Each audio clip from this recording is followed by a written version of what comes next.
আসসালামু আলাইকুম প্রিয় দর্শক, কেমন আছেন আপনারা? আশা করি ভালো আছেন। The Bangladesh merchant shipping ordinance 1983 এর ধারাবাহিক আলোচনার চতুর্থ পর্বে আপনাদেরকে স্বাগত জানাচ্ছি। আমি Farhazuddin Ahmed Bhuiyan, advocate appellate division, supreme court of Bangladesh. প্রিয় দর্শক, বিদেশি জাহাজে বাংলাদেশের পতাকা ব্যবহার করলে কি হয়, জাহাজ মালিকদের আইনি দায়বদ্ধতা কতটুকু, সরকার গেজেটের মাধ্যমে নির্ধারণ করে দেয় বাংলাদেশে জাহাজের পতাকা কেমন হবে আসলে, যদি কেউ অনুমোদিত পতাকার বাইরে অন্য কোনো পতাকা উড়ায় তবে মালিক এবং মাস্টারের 50,000 টাকা পর্যন্ত জরিমানা হতে পারে। প্রিয় দর্শক, নেভি অফিসার বা কাস্টমস অফিসাররা সেই অবৈধ পতাকা জব্দ করতে পারেন।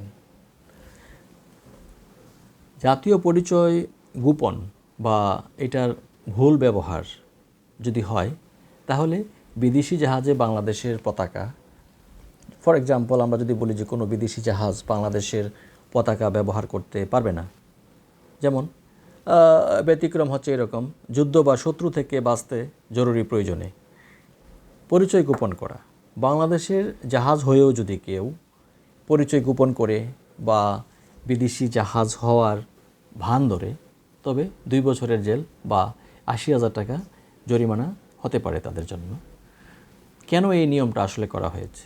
আন্তর্জাতিক সমুদ্র সীমায় জাহাজের পরিচয় নিশ্চিত করা নিরাপত্তার জন্য খুবই জরুরি।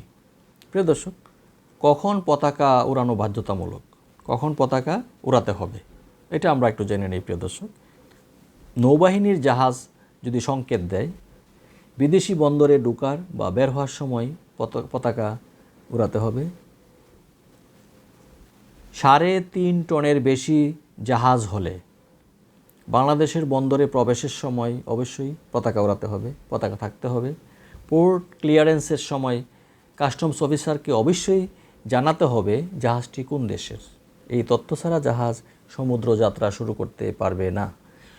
আর যদি কেউ রেজিস্ট্রেশন না করে, তাহলে এর ফলাফল কী হবে? যদি কোনো জাহাজ বাংলাদেশের হয়েও রেজিস্ট্রেশন না করে, তবে সে কোনো সরকারি সুযোগ সুবিধা বা সুরক্ষা কিন্তু পাবে না। এটি মনে রাখার বিষয়। আরেকটি মজার বিষয় হলো যে সুবিধা না পেলেও অপরাধ করলে ঠিকই কিন্তু আবার নিবন্ধিত জাহাজের মতো শাস্তি এবং জরিমানা ভোগ করতে হবে। সুযোগ সুবিধা পাবে না, কিন্তু অপরাধ করলে ঠিকই আবার নিবন্ধিত জাহাজের মতো শাস্তি এবং জরিমানা তাকে ভোগ করতে হবে। আর যেটাকে আমরা বলি বাজেয়াপ্তকরণ বা ফরফিচার, এই নিয়মটা যদি ভঙ্গ করা হয়, তাহলে হাইকোর্ট ডিভিশনের মাধ্যমে পুরো জাহাজটি সরকার বাজেয়াপ্ত করতে পারে। মালিকানা এবং রেজিস্টারের যে বুক, এই সম্পর্কে কী বিধান আছে আসলে? ট্রাস্টের সীমাবদ্ধতা কী? জাহাজের রেজিস্টার খাতায় কোনো ট্রাস্টের তথ্য রাখা হয় না আসলে। রেজিস্টারে যার নাম থাকে তিনি বিক্রয় বা হস্তান্তরের ক্ষমতা রাখেন। এটা একটি গুরুত্বপূর্ণ বিষয়। সুবিধাভোগী মালিক যিনি, অর্থাৎ বেনিফিশিয়াল ওনার, রেজিস্ট্রেশনের নাম না থাকলেও যদি কেউ জাহাজ থেকে লাভবান হন, তবে তিনি জরিমানার সমান অংশীদার হবেন।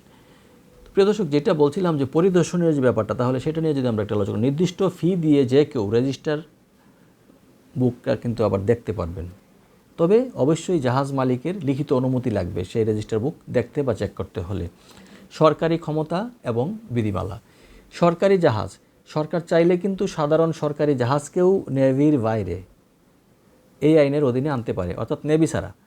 ম্যাজিস্ট্রেটের যে ক্ষমতা, এখানে কি বলা হয়েছে, সাধারণ নিয়মের বাইরেও কিন্তু বিশেষ ক্ষমতা সম্পন্ন ম্যাজিস্ট্রেট 5,000 টাকার বেশি জরিমানা করতে পারে। সরকার চাইলে টনের যে পরিমাপ, মার্কিং এবং ফি নির্ধারণের জন্য নতুন নতুন নিয়ম তৈরি করতে পারে।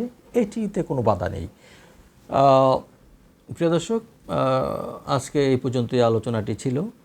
তো আপনাদের এই সংক্রান্ত কোনো প্রশ্ন থাকলে আমাদেরকে কমেন্টে জানাতে পারেন। আর আপনাদের এই আলোচনাটি ভালো লাগলে নিশ্চয়ই অন্যদেরকে দেখার এবং শোনার সুযোগ করে দিবেন। ধন্যবাদ সবাইকে।